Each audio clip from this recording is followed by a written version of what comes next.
Oggi ci troviamo a Cividale e vogliamo farvi vedere questa bellissima villa d'epoca.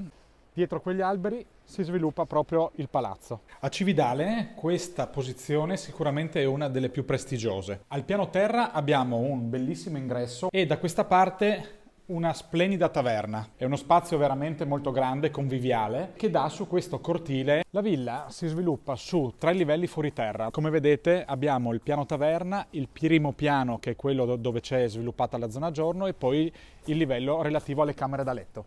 Anche i particolari, sia per quanto riguarda la scala che tutti i dettagli anche per quanto riguarda le murature, sono tutti originali. Qui troviamo la sala principale della casa, che è divisa da altri due ambienti, la zona pranzo e la zona studio, da 2 muri non portanti. Notate i dettagli per quanto riguarda il soffitto, i pavimenti originali e tutte le porte con i vetri anche originali. La casa, essendo sempre stata abitata, gode di ottima manutenzione, quindi a parte un'eventuale rinfrescata è davvero perfetta. Da questa parte accediamo alla sala da pranzo che affaccia su un balcone esterno che dà sul cortile. Qui invece troviamo la cucina che per dimensioni potrebbe essere paragonata quasi a una cucina industriale. Si affaccia sul balcone che si collega con la sala da pranzo e come vedete l'affaccio è davvero bellissimo perché abbiamo una visuale sul cortile ma anche sul Cividale, sulla zona storica.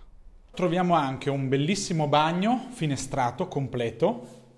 Ci sono 3 camere da letto, di cui 2 matrimoniali, un camerino che viene usato come stireria e un bagno finestrato molto grande. Tutta la casa, avendo 3 lati completamente liberi, è veramente molto luminosa. È uno degli affacci più belli su Cividale verso il Natisone.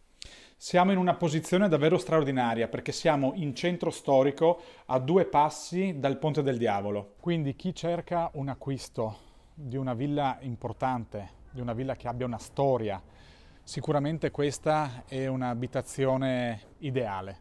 Anche per questa villa abbiamo realizzato il nostro Virtual Tour 3D, quindi se avete piacere di dare un'occhiata alla casa potete cliccare direttamente sul link sotto questo annuncio e contattarci laddove vogliate venirla a vedere realmente.